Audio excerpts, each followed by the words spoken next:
Garmin Forerunner 165 Music promises to be the no-excuses running coach with bright AMOLED visuals, phone-free music, and week-long battery life.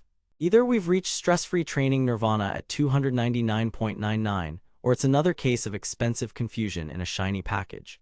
On paper, you get up to 11 days of battery life, 19 hours of GPS, wrist-based heart rate, incident detection, Garmin Pay, and downloads from Spotify, Amazon Music, or Deezer. Sounds criminally generous, right? But here's the thing, specs are easy. Real runs are messy. I put this on my wrist for 2 weeks across road, track, treadmill, and a rainy long run to see what actually holds up. I've put the direct link to check current pricing in the description, but before you click anything, let me show you what I discovered after 2 weeks of testing. Here's what Garmin says this watch will do for you.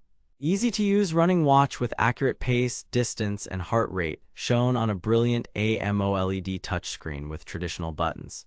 Personalized daily suggested workouts that adapt based on your performance and recovery, plus Garmin Coach and Race adaptive training plans. Up to 11 days of battery life in smartwatch mode, and up to 19 hours in GPS mode. Phone-free music. Download playlists from Spotify, Amazon Music, or Deezer and pair wireless headphones. Safety features, smart notifications, and Garmin Pay. Sounds bulletproof, right? Pretty bold claims for $299.99 and a 4.7-star Amazon rating. But here's where things get interesting. Reality check. They claim 11 days of battery in smartwatch mode. What you actually get is closer to 6-8 days with real-world use, notifications on, a few GPS runs, and the bright AMOLED doing its thing. Turn on always-on display and pulse ox at night and you're looking at 3-5 days. Why? AMOLED burns more power than a memory in pixel screen, and background sensors plus frequent wrist raises add up. The 19 hours GPS claim is fair for continuous tracking with the screen not maxed out and no music. Add music over Bluetooth and you'll see 7-10 hours. That's still long enough for a marathon with a cushion, just not an ultra-marathon with tunes. They claim accurate pace and distance. Let's be real.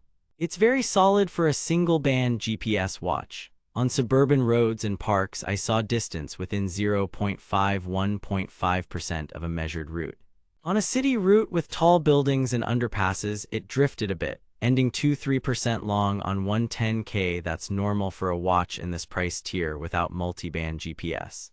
Track run mode, however, was a pleasant surprise. Lane lock worked well after the first lap and I got consistent 400 splits without zigzag spaghetti. They claim reliable wrist-based heart rate.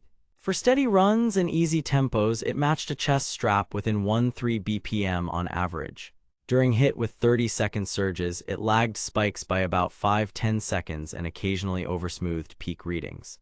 That's an optical sensor reality, not a Garmin problem. If you live on intervals, pair a chest strap for best results. Otherwise, it's better than fine for most runners. They claim personalized training that adapts to you.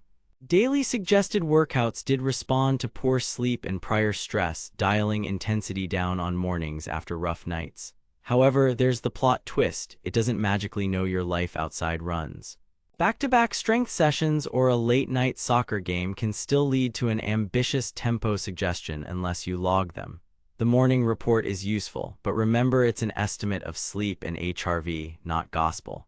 They claim phone-free music, true, and it's the killer feature. But here's where it gets complicated. You need a paid subscription for Spotify/Amazon Music/Deezer to sync playlists. Setup requires Garmin Connect, Wi-Fi access, and a little patience on first sync. After that, syncing new playlists is painless. With Bluetooth earbuds, connection was stable on my runs. A single dropout happened when I tucked my wrist under a thick jacket sleeve. They claim safety and smart features. Incident detection and assistance messaging work only when your phone is with you and connected. No LTE here. It's a great safety net, but know the limitation. Notifications are smooth on both Android and iPhone. Quick replies are Android only. Garmin Pay is clutch at the coffee shop mid-run, but your bank needs to support it. Check the supported list first to avoid disappointment. Here's where things get interesting. Value against the field. Coros Pace 3 undercuts it on price and offers dual-frequency GPS, which can outperform in urban canyons. On the other side, Garmin Forerunner 265 costs more but brings multi-band GPS and more advanced training tools. The 165 music lands in the sweet spot for runners who want AMOLED plus music without the premium price.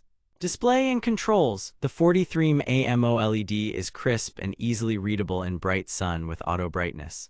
Touch controls are responsive, and the physical buttons are a lifesaver in rain, sweat, and intervals. The body is lightweight and comfortable for all-day wear, and 20 quick-release bands make swapping easy. Water rating is 5 ATM, so pool swims are fine. Just note there's no open water swim profile. GPS and heart rate accuracy. Single-band GPS is better than expected in normal conditions, average in dense urban cores. Pace smoothing is reasonable, so your watch won't whiplash you every second. Optical HR is excellent for steady efforts, lags on sprints. Pair a strap if you're chasing VO to max intervals. Battery life. In my testing, I averaged 6-7 days with 4 GPS runs and notifications on, always on, display off. Long GPS sessions with music pull the battery down faster. Think roughly 10% per hour without music, 15-20% per hour with music depending on volume and settings. What the marketing doesn't mention. Enabling Pulse Ox nightly can shave another day off your total. Music and smart features. Offline playlists from Spotify, Amazon Music, or Deezer are the headline. You'll store hundreds of songs and leave the phone at home. Connectivity was stable with 2 different earbuds. Garmin Pay worked flawlessly once set up, but not every bank participates. Notifications are clean. You can filter by app in Garmin Connect. Safety features require your phone and network coverage. Don't assume standalone rescue. Here's what nobody tells you. The training suggestions are only as good as the data you feed the system. Log non-run workouts, respect recovery time, and you'll get smarter recommendations. Recommendation: recommended for most runners. If you want a bright, lightweight GPS watch with genuinely useful training guidance and legit phone-free music at $299.99, the Forerunner 165 music delivers. Pros: AMOLED that pops outdoors, reliable GPS for the price, solid HR for steady runs, strong battery for a week of training, excellent music execution, Garmin Pay convenience, and safety alerts. Cons: no multiband GPS, interval HR lag, no open water swim or triathlon mode, Garmin Pay bank support varies, battery claims assume ideal settings. Worth it if you value music and a polished training experience without going full pro level. Skip this only if you need dual-frequency GPS, tri-functions, or ultra-long battery for mountain ultras. Train smart, not flashy. Thanks for watching. If this review saved you from wasting money or helped you find something actually worth buying, I've put the link to check current pricing and read more reviews in the description. And hey, if you do decide to buy through my link, it helps fund these investigations without costing you extra. Got questions I didn't cover? Drop them below. Next up, I'm stacking this against the Coros Pace 3 and Garmin Forerunner 265 to see who really owns the mid-range. Run hard, recover smarter, and I'll see you in the next one.